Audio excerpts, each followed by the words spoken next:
días, es un gusto recibirles con las primeras noticias de TV Ciudad en una jornada que se presenta bien fría en este miércoles con 5 grados de temperatura en Montevideo. Saludo cordial a quienes nos siguen por Uniradio, la radio de la Universidad de la República, 107.7 de FM, por señal abierta, 6.1 por YouTube y por tvciudad.uy.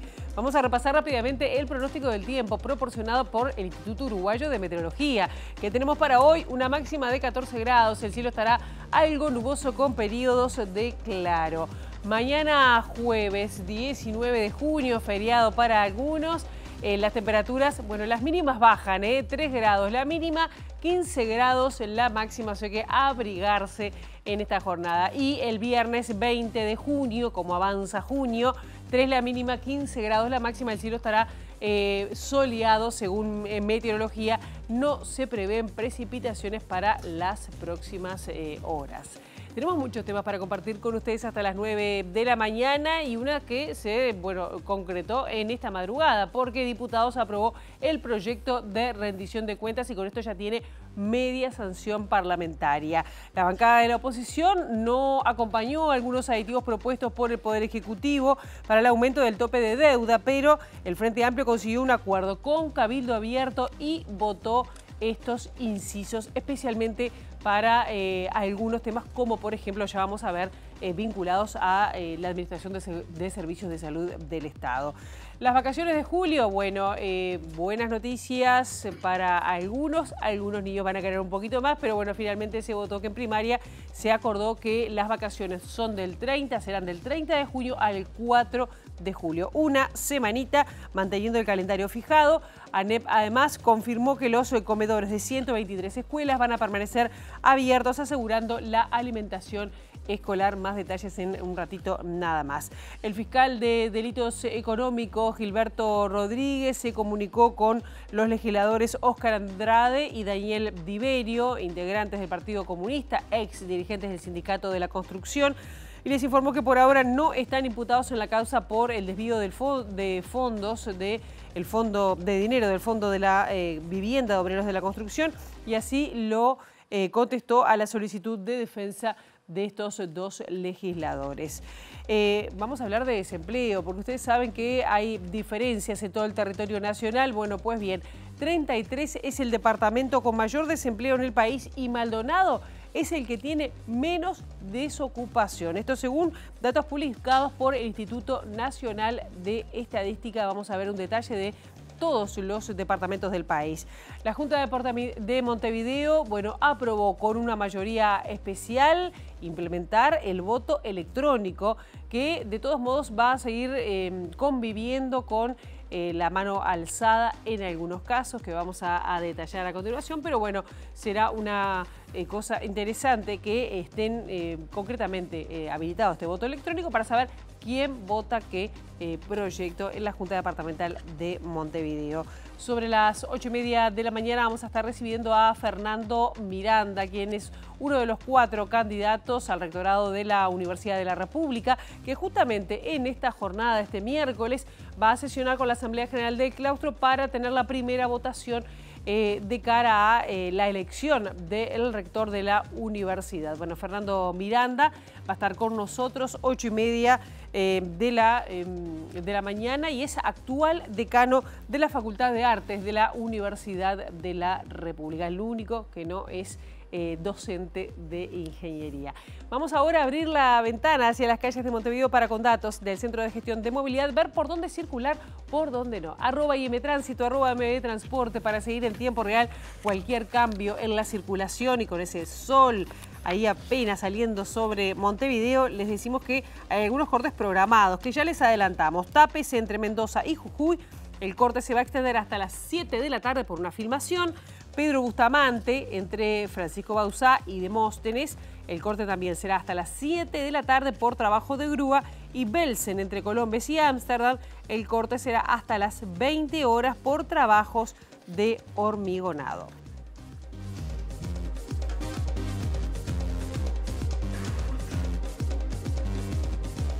Y hubo actividad hasta tarde en el Parlamento, porque tras 16 horas de discusión pasadas las 2 de la mañana se votó finalmente en la Cámara de Diputados el proyecto de rendición de cuentas en un debate que estuvo marcado por una defensa de la oposición de la gestión de Luis Lacalle Pou y el reclamo de la bancada de gobierno de aumentar el tope de deuda a 3.450 millones de dólares, así como partidas extra presupuestarias para hacer frente al pago de deudas por medicamentos de alto costo, 144 millones de dólares para la deuda del Ferrocarril Central y también para costear algunos atrasos en ACE, incluido el tema de los medicamentos.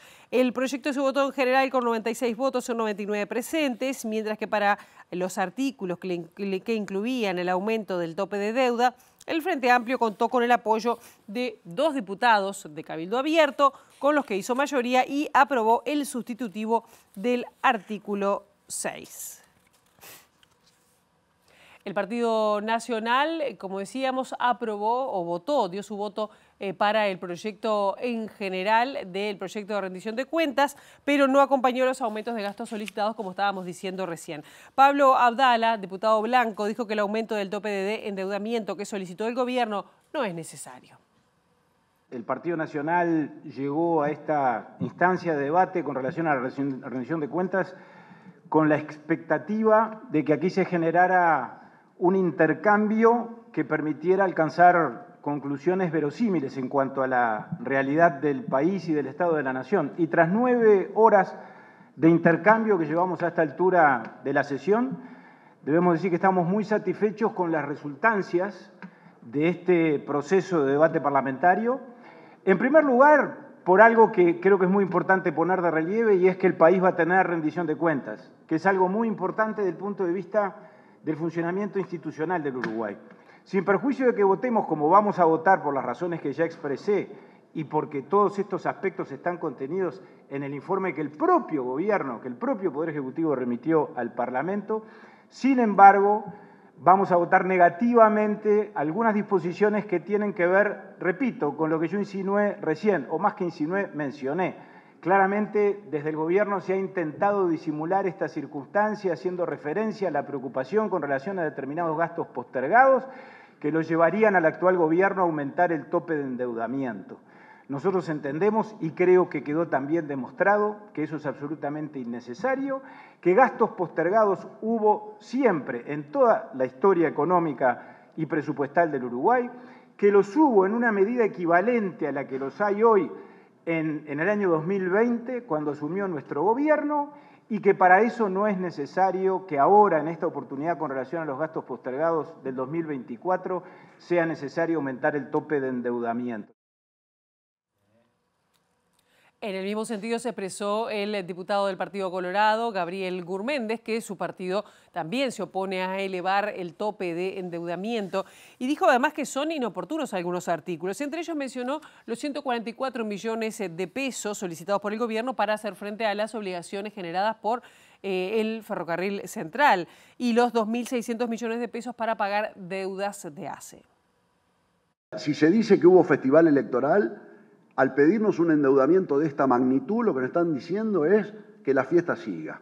Y entonces nosotros decimos, el gobierno lo que tiene que hacer es gobernar. El gobierno lo que tiene que hacer es gestionar los recursos públicos. Si nosotros votáramos esto que nos piden, lejos de ser una rendición de cuentas, yo diría que es casi una rendición del gobierno. Parece como que el gobierno se resigna a mantener un estado de cosas que critica. Nosotros la señal que queremos del gobierno es una señal de que está efectivamente gestionando y administrando, que no está dejando las situaciones simplemente sin hacer absolutamente nada, que es lo que nos está pidiendo cuando nos pide un aumento de la deuda de esta magnitud. Así que nosotros vamos a votar estas cosas cuando venga el presupuesto, cuando veamos bien los énfasis, cuando veamos la película completa. Mientras tanto, el gobierno también tiene que dar señales de que realmente está tomando las decisiones correctas. No se nos puede pedir un nivel de endeudamiento de más de 1.000 millones de dólares adicionales y al mismo tiempo patinarse 32 millones de dólares en la compra de un campo en un asunto que no es central de los temas que se han discutido en la campaña electoral y que tienen que ver con las cosas que le importan a la gente: salud, trabajo, educación o seguridad. Por su parte, el diputado de Cabildo Abierto, Álvaro Perrone, explicó por qué dio su voto apoyando algunos refuerzos presupuestales. Concretamente se refirió a los pagos de juicios por medicamentos de alto costo y la deuda de ACE. Significa acá que estamos votando recursos para los medicamentos de alto costo. Quiero ver mañana los que no votan este artículo cómo lo explican. No voy a ser yo ni vamos a ser nosotros que vamos a explicar por qué no se vota este artículo. Estamos hablando de los recursos para medicamentos de alto costo, que en el pasado tuvimos tristes situaciones donde se asignaron medicamentos después que la persona había fallecido. El artículo 4, lo voy a leer. Financiación, recursos con afectación especial, 2.600 millones de pesos con destino a gastos de funcionamiento de ACE. Todos acá sabemos cuál es la situación en ACE y la situación de los proveedores. Es realmente angustiante y no solo los proveedores que le venden servicios a ACE, sino que de no votar esto vamos a generar otro problema que es en el servicio mutual, que tienen muchas deudas, que ACE tiene deudas con ellos y que no pueden afrontarlas. Yo me explico también cómo van a explicar mañana los que no votan estos artículos, que de este dinero hay que pagarle a los laboratorios que le venden los medicamentos a ACE y que el relato es el déficit fiscal, las calificadoras de riesgo. Y yo me pregunto mañana cuando vaya alguien a ACE, una policlínica, a levantar un medicamento y le digan ese medicamento no está. También estuvo hablando en el plenario de la Cámara de Diputados la legisladora del Frente Amplio, Ana Olivera, quien se refirió a que la administración de la calle Pou no se cumplió con la regla fiscal. El decreto 90-20 fue un ajuste fiscal también y fue la reducción de 15% de los gastos de absolutamente, o de los 15 incisos, ¿verdad?, de los 15 ministerios, y la sugerencia a los organismos de 220 que hicieran parecido.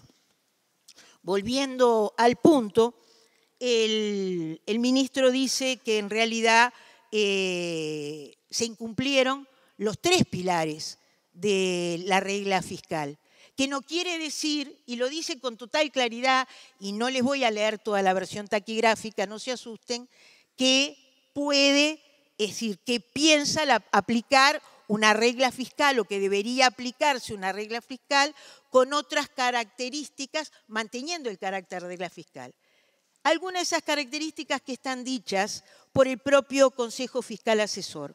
Porque yo quiero decir que el primero que habla del incumplimiento de la regla fiscal no es el ministro de Economía, no es el gobierno del Frente Amplio, es el Consejo Fiscal Asesor.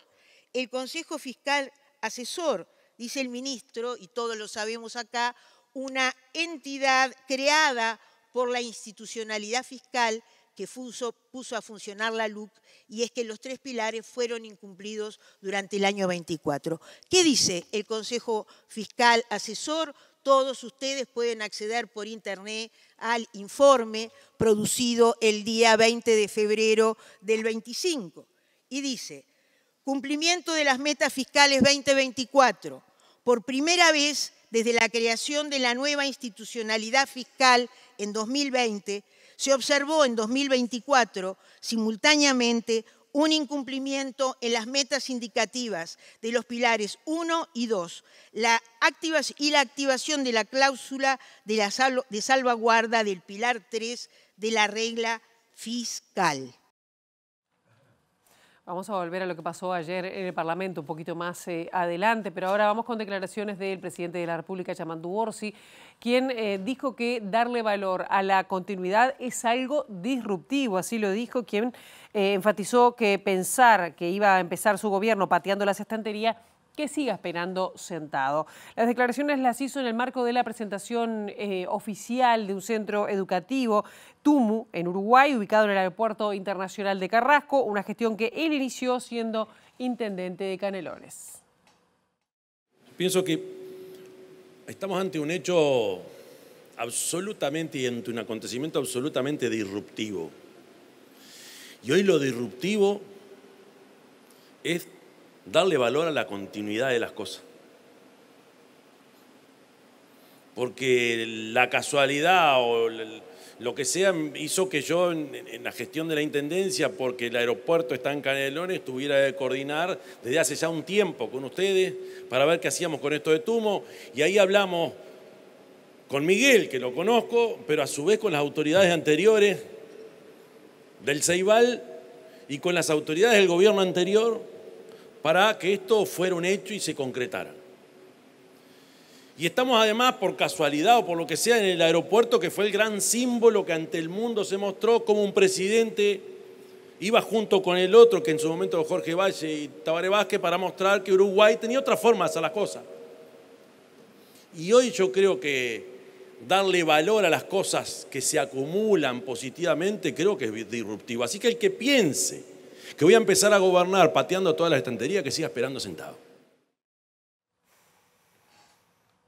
El fiscal de Delitos Económicos y Complejos de tercer turno, Gilberto Rodríguez, informó que los legisladores Óscar Andrade y Daniel Diverio, integrantes del Partido Comunista y además ex dirigentes del Sindicato de la Construcción, no están imputados por ahora en la causa de desvío de dinero del Fondo de Construcción de la Vivienda. El fiscal lo aclaró en respuesta a los abogados, a una consulta que hicieron los abogados de Andrade y Diverio mediante una nota a la que accedió MBD Noticias. El fiscal aclaró, como se lee en el segundo punto de la respuesta emitida por mail, que hasta el momento en que transcurre la investigación, salvo otras resultancias y ulterioridades de la misma, Andrade y Diverio no se encuentran en la calidad jurídica de imputado. En el tercer punto, el magistrado aclaró que en caso de que esto cambie, ambos serán enterados. La defensa de Andrade y Diverio es ejercida por los abogados Gonzalo Fernández y Marcelo Domínguez, quienes le consultaron al fiscal cuál es el estatus de sus defendidos, debido a que inicialmente el magistrado se basó en las declaraciones de 3 condenados de la causa para decir que los legisladores podían ser citados como imputados. Horas antes de esta aclaración, el diputado frente amplista Diverio volvió a negar cualquier vínculo, tanto personal como del Partido Comunista y del Zunca, con el desvío de dinero, y recordó que poco después de la declaración en la que no descartó imputarlo junto a Andrade, el fiscal Gilberto Rodríguez ya había matizado sus dichos en un diálogo con la periodista Georgina Mayo. Lo que dijo el fiscal, que posiblemente podían ser convocados y algunos de ellos imputados, creo que lo que dijo. Después salió otro comunicado en prensa, en lo cual el propio fiscal dice de que no encuentra ningún, hasta ahora no hay ningún formalizado ni ¿cómo se llama? Imputado, ningún miembro del Partido Comunista, ni tampoco ningún miembro del ZUNC. ¿Ustedes conocen a las personas que fueron condenadas? Sí, claro, eran trabajadores de la construcción, afiliados al ZUNCA, y por supuesto que muchas veces compartíamos militancia. Eso no amerita de que uno pueda contemplar o justificar lo que se ha hecho. No, realmente fue muy doloroso. Pero queremos decir también con mucha tranquilidad de que nosotros estamos a la orden de lo que diga la justicia. El subsecretario del Ministerio de Economía, Martín Valcorba, informó que se envió ya al Parlamento un proyecto de ley para la rebaja del IVA, la exoneración de aportes patronales y un régimen simplificado de importación para comerciantes en la frontera con Brasil. Entre estas medidas fueron comprometidas días atrás en la visita que hizo representantes del Ministerio de Economía al departamento de Artigas.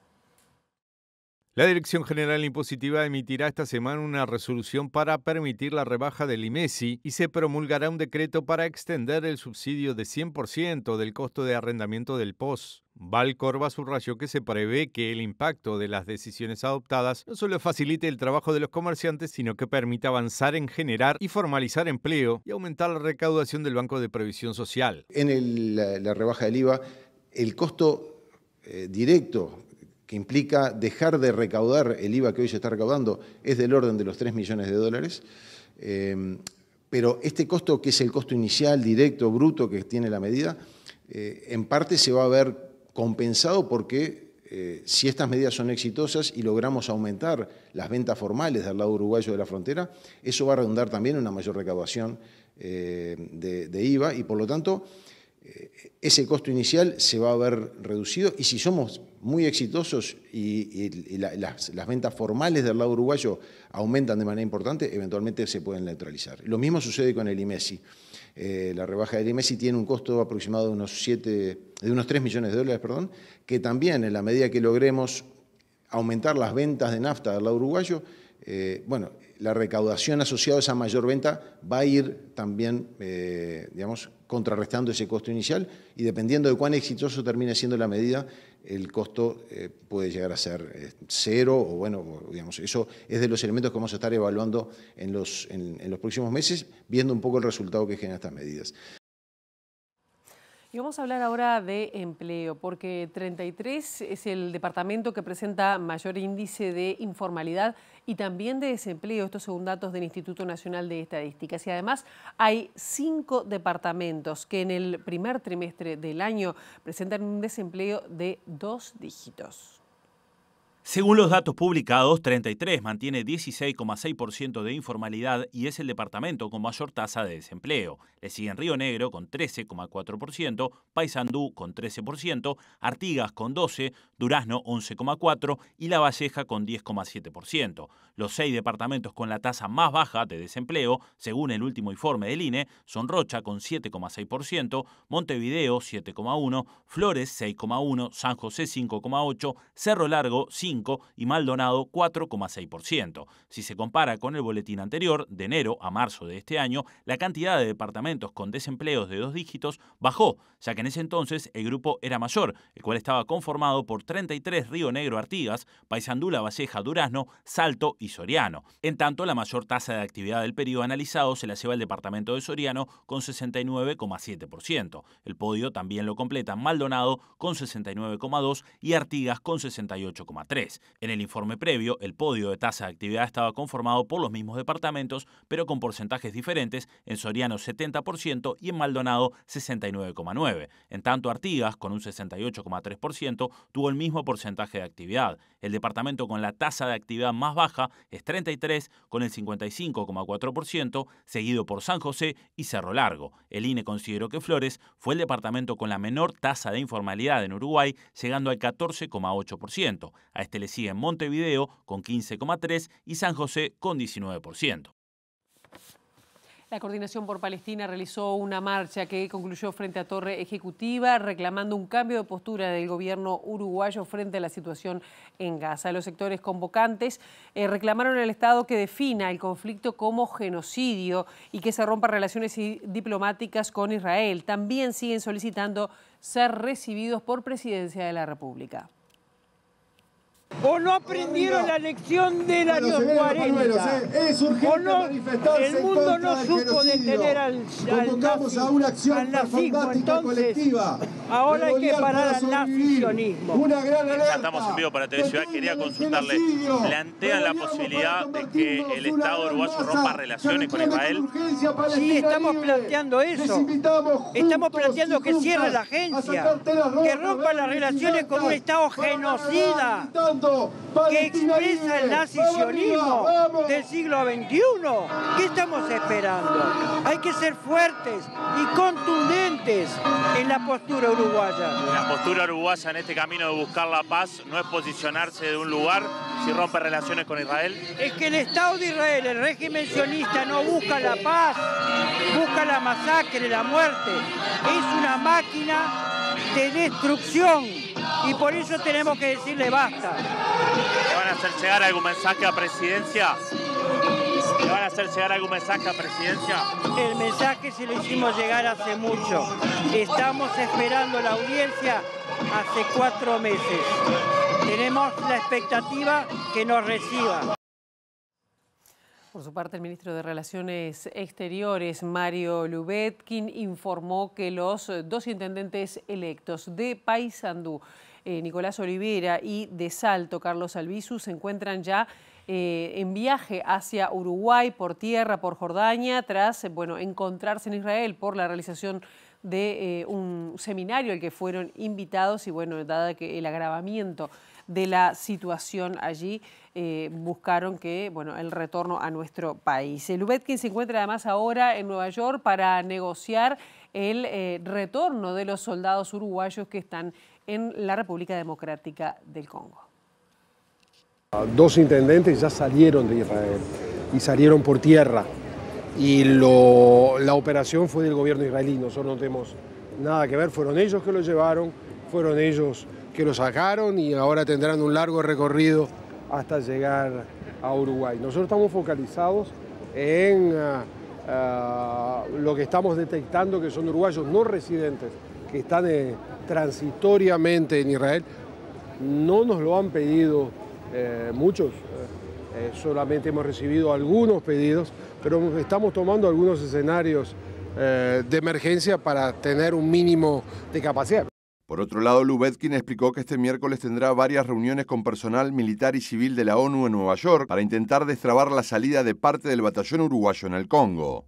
Las reuniones que voy a estar mañana, porque voy solo por 24 horas y regreso, es básicamente verme con los operativos, o sea, los comandantes de las tropas internacionales, los responsables de logística y naturalmente los responsables del escenario político.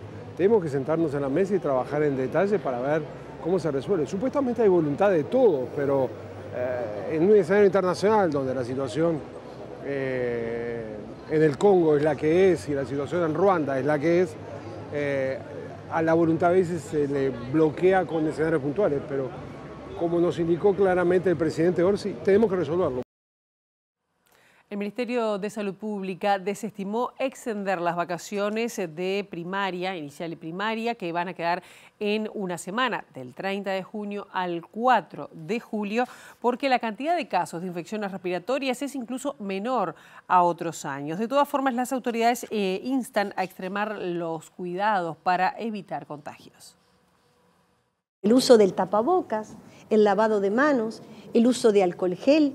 Entonces, esas medidas son las que sí recomendamos también. Los niños enfermos, las personas adultas que están cursando un cuadro respiratorio agudo grave con fiebre, no concurrir a los lugares cerrados. Lustenberg recordó que el virus sincicial respiratorio, conocido como VRS, es la principal causa de internación en niños y niñas. Por eso insistió en la vacunación de las mujeres embarazadas entre las 32 y 36 semanas, 8.400 de las cuales ya se han vacunado en esta campaña. Es una vacuna que hace una enfermedad inmunoprevenible, segura, y estamos recomendando a las mujeres embarazadas cursando el embarazo entre la semana 32 y 36, que hasta el 31 de agosto se acerquen a cualquier puesto de vacunación público o privado para hacer uso de esta vacuna. La ministra Lustenberg informó que está circulando el virus de influenza, por eso también reiteró el llamado a vacunarse contra la gripe, enfermedad potencialmente grave, sobre todo para las personas de entre 6 meses y 5 años,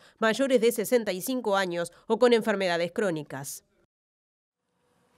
Ahora volvemos al Parlamento, donde la sesión de diputados terminó tarde, 16 horas de debate y algunos aspectos que todavía quedan como para cuando pase al Senado. Con este tema está nuestra compañera Abril Mederos. Abril, muy buenos días, bienvenida, ¿cómo estás? Buen día, Pilar. Exacto, 16 horas más o menos en una sesión que terminó cerca de las 2 de la mañana, pero con el resultado de la votación finalmente del proyecto de rendición de cuentas con los votos del oficialismo y el apoyo de Cabildo Abierto, en tanto que la oposición acompañó solamente una parte del articulado. Para entrar en detalle luego de finalizada esta sesión, estamos con el diputado del Frente Amplio, Federico Preve, a quien ya saludamos. Preve, ¿qué valoración se hace de esta aprobación? Buenos días, saludo para toda la audiencia. Lo primero es que es un camino de construcción positiva.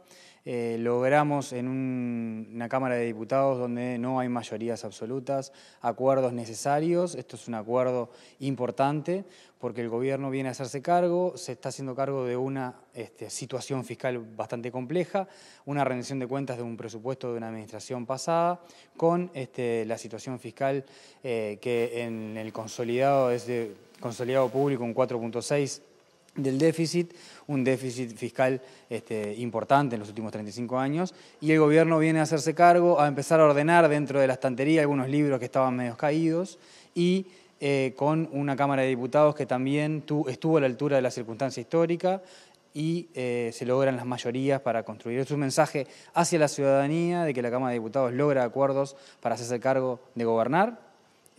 También es un mensaje de seriedad y de trabajo que se le da Bueno, como mencionaba el Ministerio de Economía cuando compareció a la Comisión de Hacienda y Presupuesto, precisamos dar mensajes claros a nivel internacional para lograr créditos, precisamos dar mensajes claros para lograr inversiones, para tener crecimiento, para poder generar políticas de redistribución de la riqueza y un mensaje bien claro que venía de esta rendición de cuentas, una palabra que no estaba mencionada en las últimas rendiciones de cuentas, que es disminuir la desigualdad. Un objetivo de este gobierno que viene con acumulación positiva, sin refundar nada, pero sí haciéndose cargo, es disminuir la desigualdad, y esta rendición de cuentas se hace cargo de deudas que había con respecto al ferrocarril central, de deudas que había con respecto a fondos y facturas no pagadas en la Administración de Servicios de Salud del Estado. Se viene a hacer cargo también de un incremento de los medicamentos de alto precio, y todo esto logrando acuerdos en una Cámara donde hay minorías mayoritarias y diversas minorías. Se logran acuerdos, es una buena señal hacia la ciudadanía de que hay acuerdos en la Cámara de Diputados, y una buena señal hacia los mercados y hacia las inversiones para que el Uruguay vuelva a tener una senda de crecimiento y de redistribución. Justamente se aprobó el aumento del tope de deuda, que era el elemento con el que la oposición o una parte de la oposición tenía reparos. ¿Qué expectativas hay sobre esto y qué seguimiento se le va a dar para que este aumento pueda servir a fines de costear justamente las deudas a las que hacía referencia usted? Bien, cuando concurrió el ministro Odone y el subsecretario Valcorba a la comisión, fueron bastante claros de que había una situación de 970 millones de dólares, que esto iba a incrementar una proyección del déficit que estaba estipulada por el gobierno anterior de un 3% a un 4,1%, el estimado en este año, y que era necesario el aumento del tope de deuda para emitir justamente deudas, emitir créditos para que el Uruguay pudiera tener una situación de mayor estabilidad macroeconómica, conseguir inversiones en el extranjero para poder hacer frente a las iniciativas que iba a tener en el presupuesto de prioridad en la seguridad pública, de prioridad en las infancias. La situación es de que este aumento del tope de deuda nos permite, de alguna forma, hacernos cargo de esos casi 1.000 millones de dólares que deja la administración anterior, que no estaban estipulados en la proyección del déficit, y bueno, es un mensaje de seriedad, como te mencionaba, hacia la interna del Uruguay, un mensaje de construcción seria también hacia los mercados internacionales, y como decía el ministro de Economía, esto nos va a permitir ir construyendo seriamente en una acumulación positiva, ordenando un poco la macroeconomía para uno de los objetivos centrales que vuelvo a mencionar, es disminuir la desigualdad, como está planteado en este mensaje de rendición de cuentas. Bueno, le agradecemos la palabra al diputado Federico Preve, y bueno, este proyecto que va a pasar ahora a la Cámara de Senadores para su votación. Volvemos a estudios.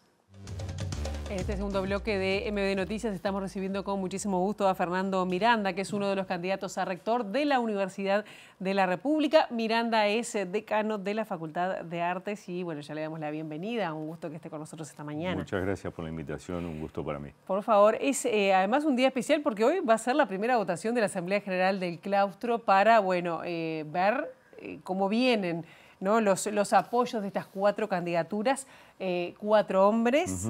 3 de docentes de ingeniería, 1 de la rama, no sé si decirle más humanística, ¿no? Sí, pero social y artística. Artística.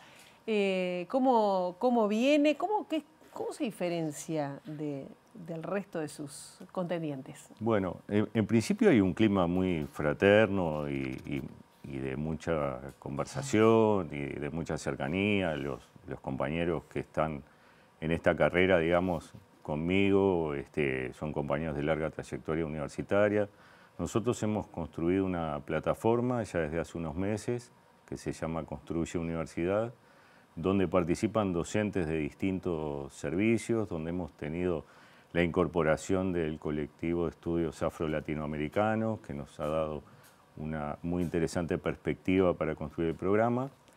Empezamos a trabajar unos meses antes de la renuncia de Arim y sin la perspectiva de una candidatura, sino para establecer una plataforma colectiva de aportes a la universidad. La renuncia de Arim precipitó, digamos, la cuestión electoral y en ese sentido, bueno, el grupo entendió que yo era quien podía representar en este momento esa plataforma. Una de las cuestiones, y disculpe que lo interrumpa, tiene que ver con cuando se manejaron los apoyos, es la construcción de institucionalidad, ¿no? La creación de una universidad de arte, de una facultad de artes que demandó mucho tiempo y la concretó bajo su liderazgo. ¿Esto es un diferencial? ¿Es importante en esta universidad? Yo creo que es importante, eso fue parte de la confianza que el grupo depositó en mí como candidato, digamos así, el proceso de liderazgo y de conducción de creación de la Facultad de Artes. Era un proyecto que la universidad tenía hacía muchos años. Bueno, justo en mi dirección como a cargo de Bellas Artes, de lo que era el Instituto Escuela Nacional de Bellas Artes, pudimos conducir un poco y liderar el proceso de creación de la facultad, no sin naturalmente apoyo y participación de los colectivos universitarios, de los órdenes que terminaron constituyendo la facultad y de toda la universidad. El proceso empezó incluso en el rectorado de Marcarián, se continuó en el de Arim y hace 3 años, digamos, que yo ocupo el decanato. Entonces, bueno, eso quizás haya sido parte de los antecedentes de la construcción de confianza para una posibilidad de diálogo, de negociación, de construir en la universidad en general. ¿No? Claro, una cuestión es que la Facultad de Artes no tiene voto en el Consejo Directivo Central de la universidad. Si hablamos de gobernanza, un tema que le hemos preguntado al resto de los candidatos, ¿es necesario cambiar y hacia dónde? Nosotros creemos como plataforma que es necesario cambiar. La universidad tiene 10 facultades que votan y tiene 6 facultades que integran el Consejo Directivo Central y no votan, 3 centros regionales que también integran el Consejo Directivo Central y tampoco votan. Entonces, hay un tema de ciudadanía universitaria, digamos así, en la construcción de las decisiones de la universidad. Las facultades que estamos sentadas en el Consejo Directivo Central, algunas con muchos años, 30 o 35 años, hemos construido institucionalidad, hemos desarrollado digamos, capacidad de masa crítica, de trayectoria, etc. Entonces, no parece razonable que con una universidad del tamaño de la que tenemos haya 9 servicios que no votan. Yo creo que eso hace que la democracia universitaria, si bien es sólida, es fuerte, es respaldada, bueno, aún tenga oportunidades de mejora. Y esa es una de las cuestiones, ¿no? La ciudadanía universitaria también se reconoce individualmente. Habemos personas que, porque somos egresados de un servicio y trabajamos en otro como docentes, tenemos un doble voto, digamos. Hay personas con cargos en el interior que no votan estrictamente en la función, en fin. Y además, cuando se previó la ley del 58, no había un sistema de educación pública universitario previsto como el actual, ni siquiera estaban considerados los estudiantes de posgrado porque no existían y era una universidad 10 veces menor. Claro, ¿se propone cambiar la ley? Nosotros proponemos cambiar la ley, tenemos que hacer un proceso de negociación, de discusión. Si no somos finalmente, si no soy electo rector, igualmente manifiesto mi absoluta voluntad de participar en un proceso de negociación. Todo nuestro grupo lo propone así. Respecto del cambio de la ley, porque es necesario, es una ley de casi 70 años, tenemos que mantener los principios de la autonomía, del cogobierno, de la participación, pero hay que cambiar la gobernanza y hay que actualizar la ley a la coyuntura contemporánea. Le pregunto por otras cosas que también hemos hablado, que tiene que ver con la descentralización de la universidad, el peso que se le quiere dar a las sedes del interior. ¿Cuál es la propuesta? Nosotros, a esta altura, la Universidad de la República tiene un 15% más o menos de docentes y de estudiantes en los centros regionales. Tenemos distintas experiencias en el litoral, en el noreste, en el este. Creemos que hay que profundizar la autonomía, la autogestión, la capacidad de decisión de los centros regionales. Tenemos que involucrar a las intendencias, al gobierno nacional, en la instalación de la universidad, porque la instalación de la universidad no es solo desarrollar carreras, hay que erradicar gente, hay que generar un servicio de bienestar universitario que permita acompañar trayectorias, que permita dar, digamos, las condiciones de estudio y de trabajo iguales en cualquier región del país que en Montevideo. Entonces, hay un desarrollo político necesario, hay un desarrollo de infraestructura y de capacidades y de acompañamiento de trayectorias también necesario.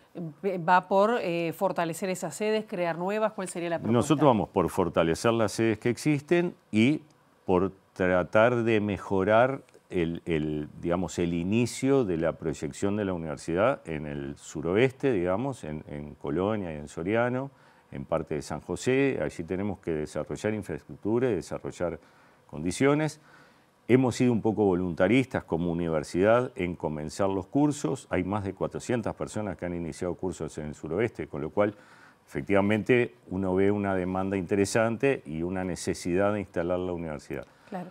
Y le pregunto porque también se lo he preguntado a los otros candidatos. ¿Le parece que tiene que seguirse creciendo la Universidad de la República o tendría que haber más universidades públicas que funcionen, en algunos casos, alguno lo ha dicho, como entes autónomos, pero que tengan un funcionamiento más fácil de gestionar que la UDELAR? Nosotros creemos que la Universidad de la República es relevante. Es cierto que tiene un tamaño de mega universidad comparado con otras universidades latinoamericanas, San Pablo, México, Buenos Aires, en fin, incluso la Universidad Nacional de La Plata.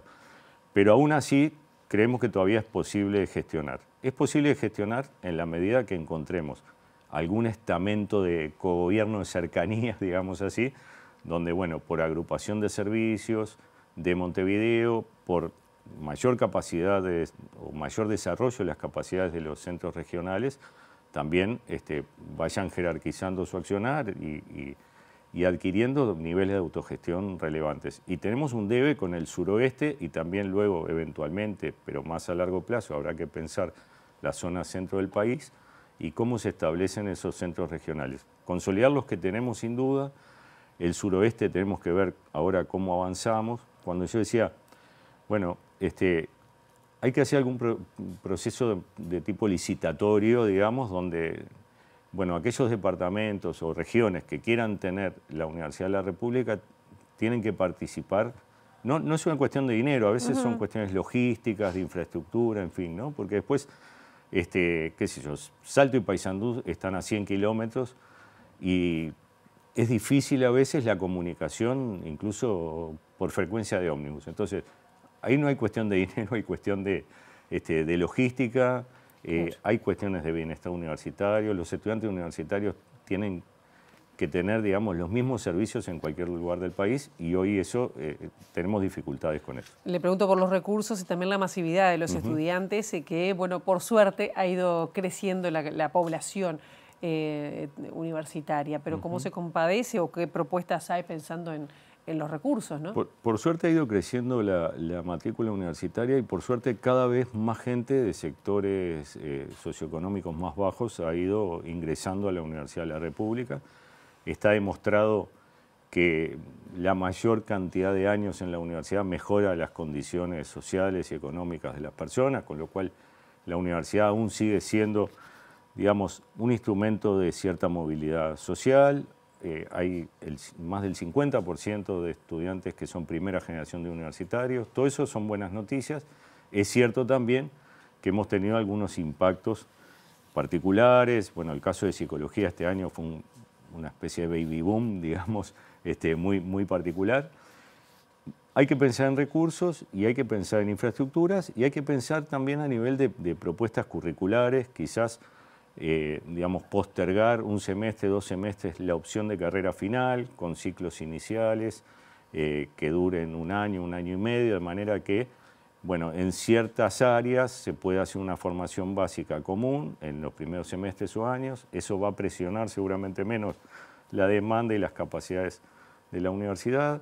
La Universidad de Buenos Aires tiene, por ejemplo, una experiencia muy interesante que es el ciclo básico común, donde se anticipan 2 o 3 asignaturas al último año de la secundaria superior, de manera que los chicos y las chicas que entran a la universidad ya tengan un cierto recorrido, un entrenamiento, una primera incorporación. Entonces, hay que pensar en estas cuestiones también. Fernando Miranda, muchísimas gracias por estos minutos y veremos qué pasa hoy en la Asamblea General de Muchas gracias a ustedes y bueno, seguiremos en esto. Muchas gracias. Cómo no.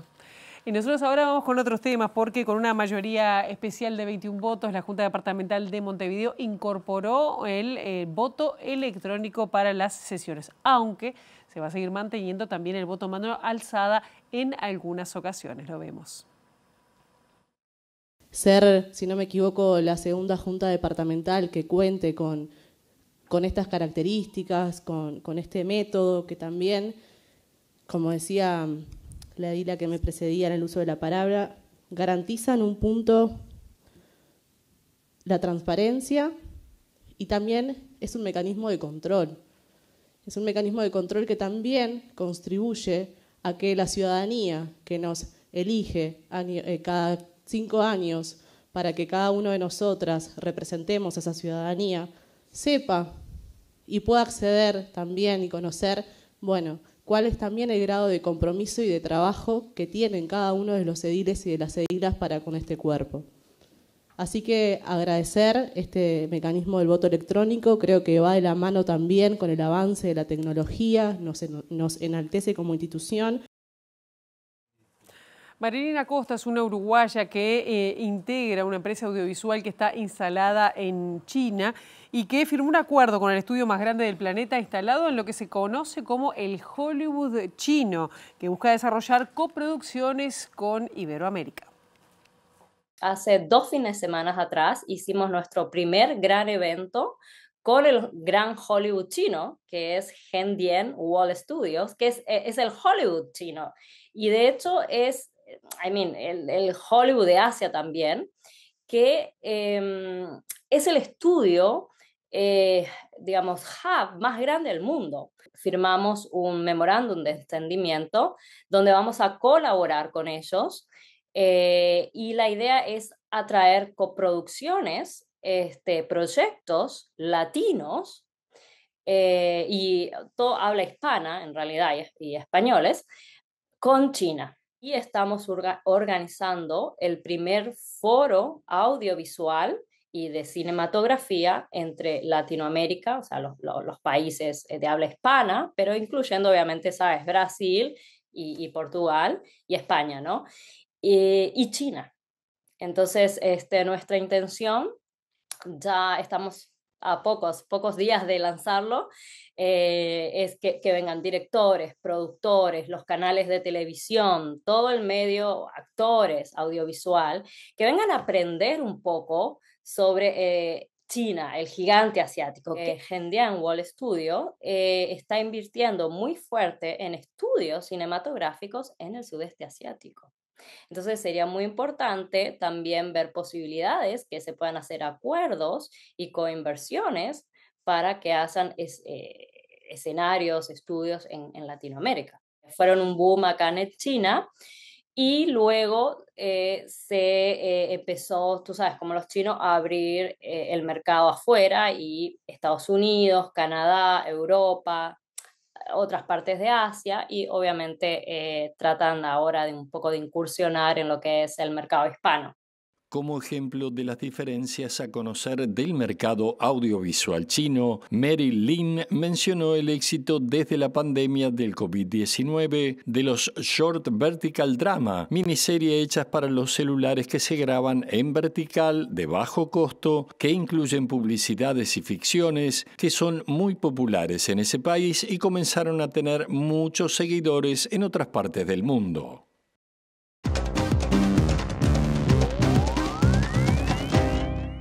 Luego del dictamen del tribunal que otorgara la prisión domiciliaria a Cristina Fernández con uso de tobillera y limitación en las visitas, los peronistas cambiaron el destino de la movilización que tenían prevista primero a Comodoro Pi y ahora va a ser hacia Plaza de Mayo. La movilización está prevista para esta jornada.